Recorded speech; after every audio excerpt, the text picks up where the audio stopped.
ഒരു തക്കാളിയും 2 കോഴിമുട്ടയും വെച്ചിട്ട് നമുക്കൊരു മുട്ട ചമ്മന്തി ഉണ്ടാക്കിയാലോ. അടിപൊളി ഒരു റെസിപ്പിയാണ് കേട്ടോ. ഇതിലേക്ക് കുറച്ച് കറിവേപ്പില, കുറച്ച് മുളക് പൊടി, കുറച്ച് മഞ്ഞൾപ്പൊടി ഒക്കെ വേണം. അതൊക്കെ ഞാനിവിടെ എടുത്ത് വെച്ചിട്ടുണ്ട് കേട്ടോ. മുളക് പൊടി, മഞ്ഞൾപ്പൊടി, കുറച്ച് കറിവേപ്പില. അപ്പോൾ നമുക്കിതൊന്ന് തയ്യാറാക്കാം. ചെയ്യണ്ടേ, അതിന് വേണ്ടിയിട്ട് ഒരു മിക്സിൻ്റെ ജാർ എടുത്തിട്ടുണ്ട്. അതിലേക്ക് നന്നായി കഴുകിയ ഒരു തക്കാളി ഇട്ടാ. ആ തക്കാളി ഇതാ ഇങ്ങനെ മുറിച്ച് ഇതിലേക്ക് ഇടുന്നുണ്ട്.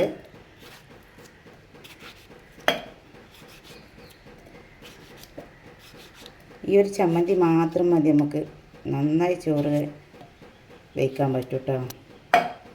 ഇനി ഇതിലേക്ക് ആവശ്യമായ നമ്മളെടുത്ത് വെച്ച കോഴിമുട്ട.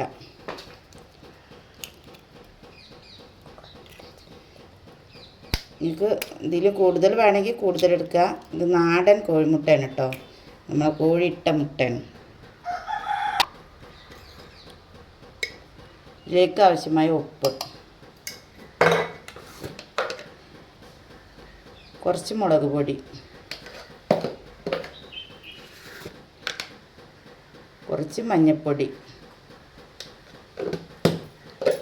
എന്നിട്ട് ഇട്ടിട്ട് അടിച്ചെടുക്കുക.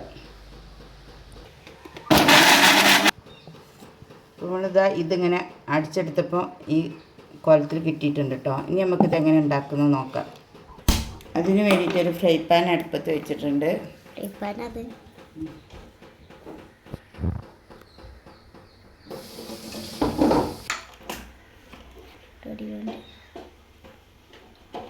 ചട്ടി ചൂടായതിന് ശേഷം നമുക്ക് അതിലേക്ക് കുറച്ച് വെളിച്ചെണ്ണ ഒഴിച്ചു കൊടുക്കാം.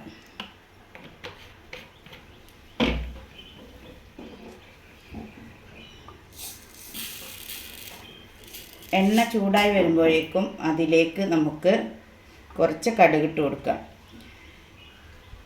ഇത്രയും നേരം കണ്ടുകൊണ്ടിരിക്കുന്ന സമയത്ത് നിങ്ങൾക്ക് ഇഷ്ടപ്പെടുകയാണെന്നുണ്ടെങ്കിൽ എൻ്റെ വീഡിയോ ഒന്ന് ലൈക്ക് ചെയ്യാനും സബ്സ്ക്രൈബ് ചെയ്യാതെ കാണുന്ന കൂട്ടുകാരാരെങ്കിലും ഉണ്ടെങ്കിൽ ഒന്ന് സബ്സ്ക്രൈബ് ചെയ്ത് സപ്പോർട്ട് ചെയ്യാനൊന്നും മറക്കണ്ട കേട്ടോ.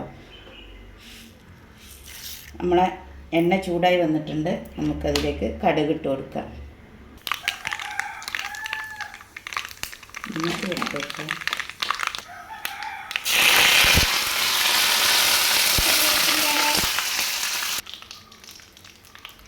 കറിവേപ്പില ഒന്ന് ശരിയായി വന്നപ്പോഴേക്കും നമുക്ക് അരച്ച് വെച്ച മുട്ടയും തക്കാളിയും അരച്ച് വെച്ച് ഇതിലേക്ക് ഇട്ട് കൊടുക്കാം.